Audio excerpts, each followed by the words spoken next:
Howdy, hi, I'm John's dad. Welcome back to my backpacking channel. This series of videos covers our annual week-long backpacking trip on the AT or Appalachian Trail. I've mentioned before that I backpack with friends for a week each summer on a different section of the Appalachian Trail.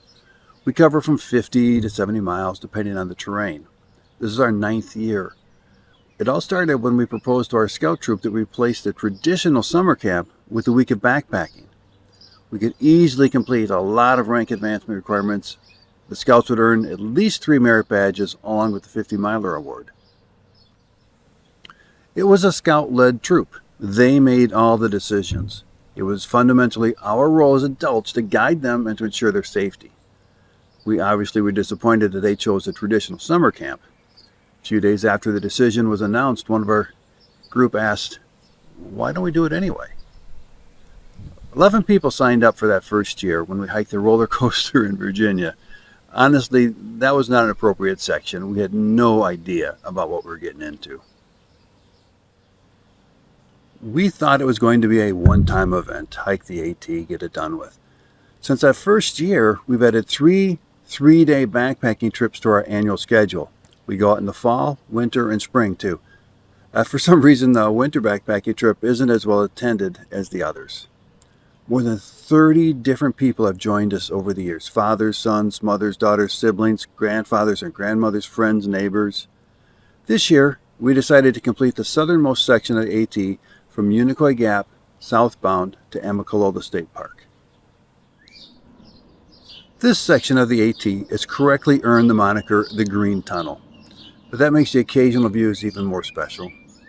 I don't want to give away the ending, but no one got bitten by the copperhead snakes on Cow Mountain. Several of us did get into some pretty serious poison ivy. No serious injuries this year. Last year was a banner year for ER visits. Check out last year's videos here.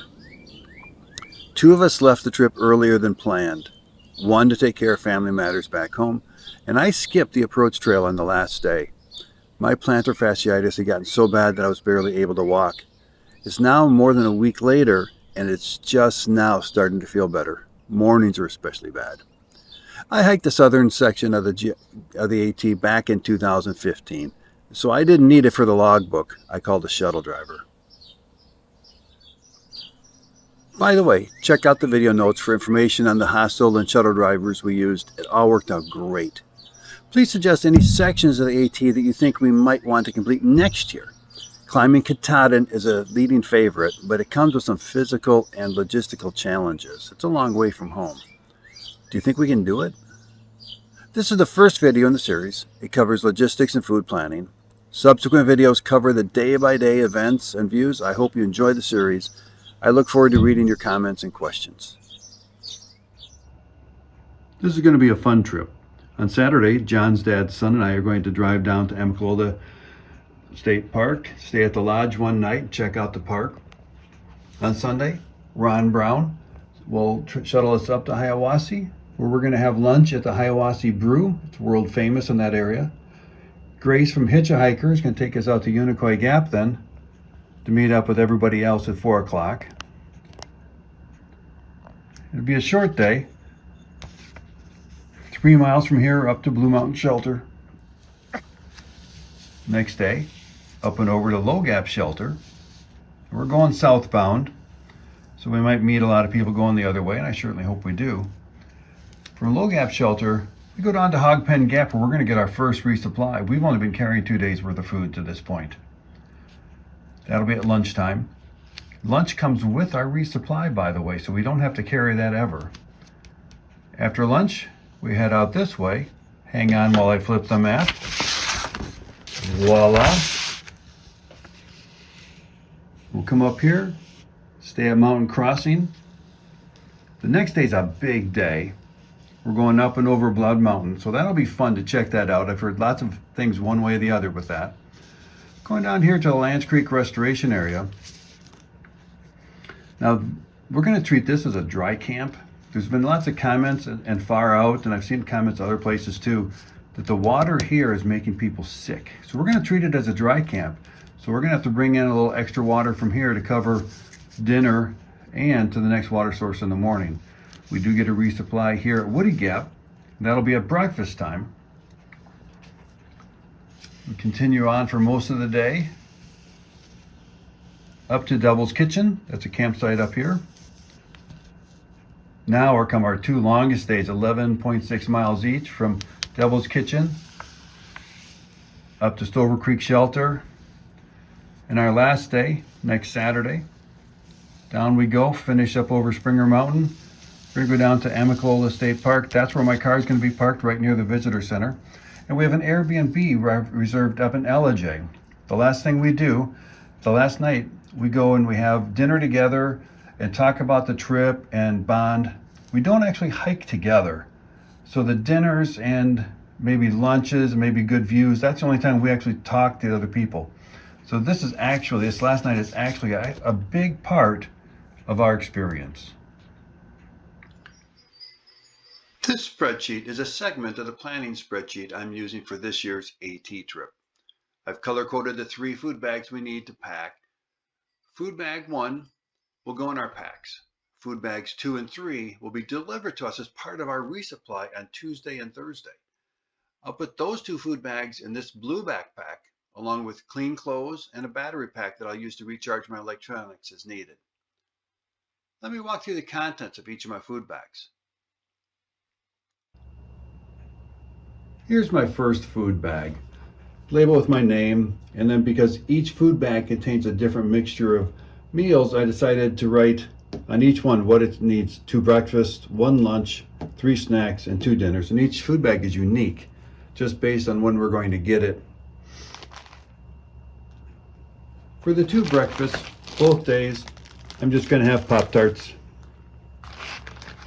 For the 1 lunch, tortillas with tuna. For the dinners, 2 freeze-dried meals, Alpine Air spicy sausages with bolognese, which I've never tried before, and another new thing, Peak Refuel chicken Alfredo with pasta. I've never had that, but I do love that meal. For the snacks, some trail mix, a Snickers, one of these sugar-laden things. You can't see them, but these are my coconut macaroons. I've had those on several trips. I'm also going to pack into this food bag some Noon tablets that I can put into my water.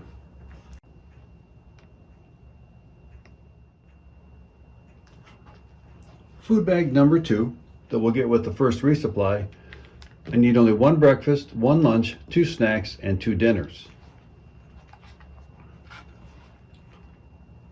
For breakfast, just a bar. That'll keep me going. The lunch is going to be dehydrated hummus on tortillas. The snacks, just some bars. You probably recognize some of these, eh? Also, I'm going to have some trail mix, some dehydrated waffles. And I've got a video coming out on those. It's pretty cool. Banana, applesauce, and strawberry fruit leather. That is good stuff. And I've got a video coming out on this. Watermelon balls. I just made little balls with a little watermelon baller tool, dehydrated it. They're very lightweight and they pack a punch of flavor. For dinner, Alpine Air grilled chicken pad thai. I've had this before and I thought it was a little bit salty, but I'm going to give it a try again. And for the other meal, another first for me, a Peak Refuel chicken coconut curry. I'm looking forward to this. I like the spicy foods.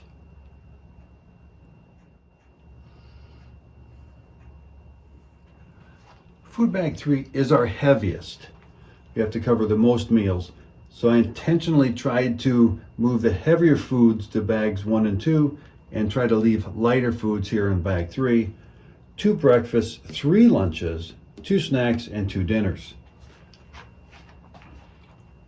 So for the breakfast, just some oatmeal. For lunches, Mountain House has discontinued this chicken salad, but it was one of my favorites. A friend of mine was gifted a whole mess of these by a friend of his, and guess what? I got them from him. Some wraps and tuna for the other lunch. For dinners, I'm returning to Peak Refuel. Again, this is the first time I've ever used any of their products, and yes, you can have breakfast for dinner.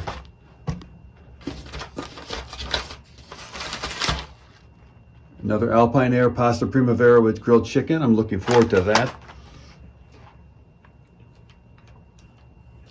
For snacks, some trail mix. Oh, here are some of those bars. You'll recognize these. Now the Zone Perfect bars are actually, that's the first time I've ever tried those. I'm also going to have some of my dehydrated waffles and some of my coconut macaroons. This is going to be a heavy meal, heavy bag, but I'm looking forward to it.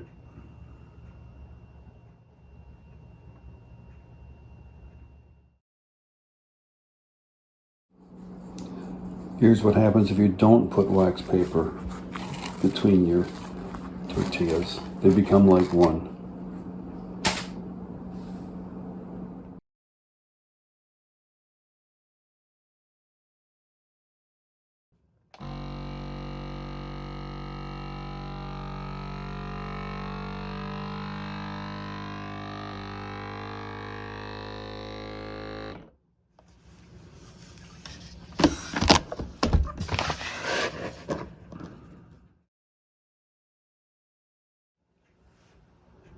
I first tried the dehydrated hummus on the Laurel Highlands hiking trail trip a month or so ago. It worked out really great.